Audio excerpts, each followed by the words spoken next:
pertanyaannya ya Ibu Astri. Siap. Pertanyaan dari Kak Deni, yaitu pertanyaannya berbicara mengenai rekam jejak digital yang apabila dulu beretika kurang baik namun mengalami perubahan yang signifikan dari pribadi seseorang tersebut.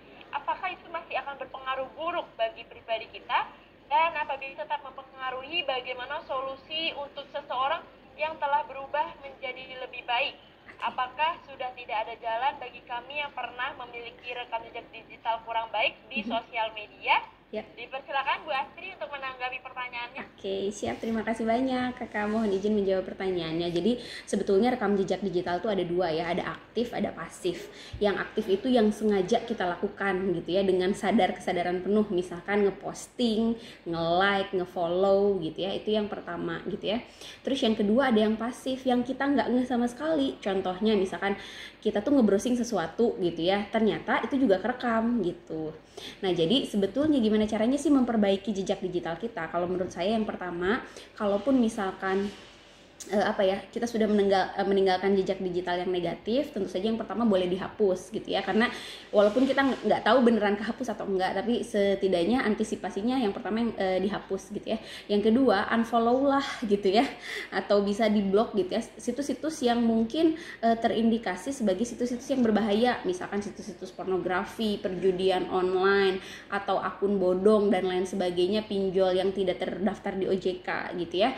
Mendingan di unfollow aja atau diblokir. Dan yang ketiga yang bisa kita lakukan kalau menurut saya adalah memperkaya lagi gitu ya. Jadi kalau dihilangin kan nggak bisa, ya udah tutupin aja dengan dengan jejak digital yang positif. Contohnya misalkan postingan-postingan yang positif gitu ya. Jadi kalaupun misalkan ada jejak digital kita yang negatif, bisa ketutup nih yang sama jejak digital yang positif gitu. Setidaknya hal tersebut lalu kemudian untuk mengantisipasi peretasan gitu ya, bisa jadi akun kita disalahgunakan sama orang. Yang paling penting ya tadi gitu ya, kita mengaktifasi atau membuat password yang kuat gitu ya.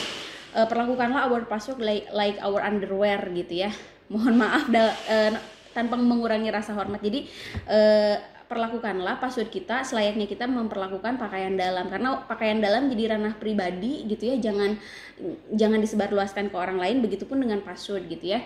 Kemudian diganti secara berkala dan disettingnya kuat gitu ya, gabungan dari huruf besar, huruf kecil gitu ya, karakter dan angka. Atau kita juga bisa mengaktifasi 2FA, two factor authentication, atau autentifikasi dua arah. Teman-teman bisa browsing di internet gitu ya, jadi hanyalah pemilik akun yang bisa mengakses akun milik kita gitu ya. Jadi kalau misalkan kita buka Instagram dari handphone Samsung, ya udah kita doang gitu. Jadi untuk menghindari orang-orang lain gitu ya yang bisa mengakses akun milik kita, atau bisa mengaktifasi fitur biometrik di handphone gitu ya, entah itu fingerprint gitu ya, ataupun Face ID dan lain sebagainya. Semoga bisa menjawab. Terima kasih banyak.